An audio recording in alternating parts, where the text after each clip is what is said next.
और अब बात बद्रीनाथ धाम की, क्योंकि बद्रीनाथ धाम के कपाट खोलने की प्रक्रिया शुरू हो गई है। जोशीमठ के नरसिंह मंदिर में भगवान विष्णु के वाहन गरुड़ जी पहुंच गए हैं और आज नरसिंह मंदिर से बद्रीनाथ धाम के लिए गरुड़ डोली यात्रा शुरू होगी, जिसके बाद 4 मई को बद्री विशाल के कपाट भक्तों के लिए खोले जाएंगे।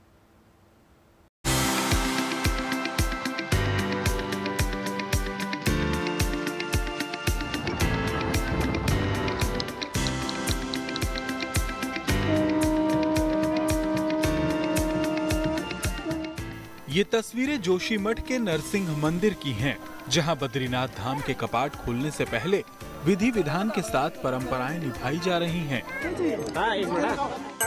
यहां भगवान बद्री विशाल के वाहन गरुड़ जी 500 मीटर लंबी रस्सी के सहारे नरसिंह मंदिर में पहुंच चुके हैं।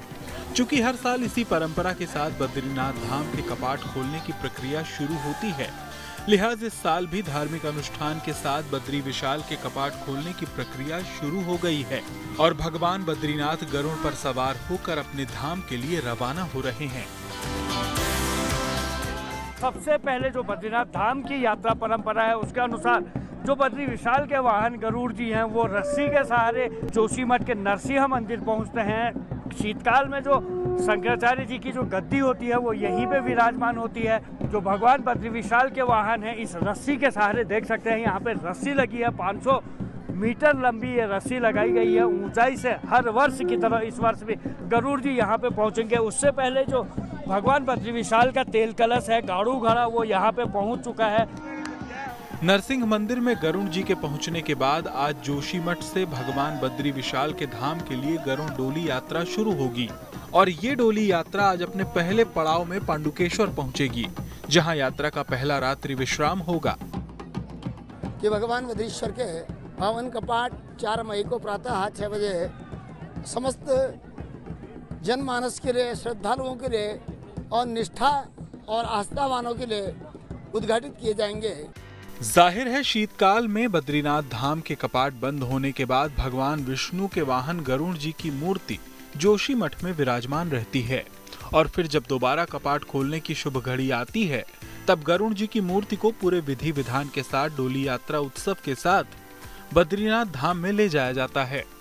जो यहाँ से डोली यात्रा है, मुख्य पुजारी रावल जी, तेल कलश यात्रा, शंकराचार्य जी की गद्दी, सुबह यहाँ पे लक्ष्मी जी का आवाहन के साथ, गणेश पूजा के साथ यहाँ से बद्रीनाथ धाम के लिए रवाना होगी। अगले दिन डोली यात्रा के साथ कुबेर और उद्धव की जो मूर्ति है, वो डोली यात्रा के साथ बद्रीनाथ पहुँचेगी और 3 मई को बद्रीनाथ धाम विराजमान होगी और 4 मई को जब कपाट खोलेंगे तो उद्धव और कुबेर की मूर्ति जो है वो बद्री विशाल के साथ मंदिर के गर्भगृह में विराजमान होगी और कपाट खोल दिए जाएंगे। इस धार्मिक यात्रा में श्रद्धालुओं का जोश और उत्साह भी नजर आ रहा है। बड़ी संख्या में श्रद्धालु गरुड़ डोली यात्रा के साथ चल रहे हैं और भगवान विष्णु के जय घोष के साथ भक्तों की टोली बद्रीनाथ धाम की ओर धीरे धीरे बढ़ रही है। लोकली यहाँ पे मैं पिछले 5 दिन से हूँ जोशीमठ में, और यहाँ पे मुझे कुछ भी, किसी भी चीज़ का इन्फॉर्मेशन लोकल लाइट से कुछ भी पूछने से हर तरीके से वो लोग मदद करते हैं। अपना जितना भी कोशिश हो कि देखते हैं कि हमें पूरा इन्फॉर्मेशन रहे और रहने का सुविधा भी अच्छा सा है। बहुत अच्छा था यहाँ पे। हमारा मतलब फूड, स्टे, एकोमोडेशन बहुत बढ़िया है। मैं खुद गुवाहाटी से हूँ, पहाड़ी हूँ, तो बहुत ज़्यादा रिलेट कर पाती हूँ। यहाँ का जो फेस्टिवल्स है, कस्टम्स है, बहुत मतलब बहुत मज़ा आ रहा है। बहुत फील गुड फैक्टर बहुत है, गुड वाइब्स। भले ही बद्रीनाथ धाम के कपाट भक्तों के लिए 4 मई को खुलेंगे, लेकिन इससे पहले यहाँ श्रद्धालुओं की सुविधाओं को ध्यान में रखते हुए तमाम इंतजाम भी किए गए हैं, ताकि श्रद्धालु बिना किसी परेशानी के अपने आराध्य के दर्शन कर सकें। चमोली से कमल नयन सिलोड़ी के साथ bureau report, good news today.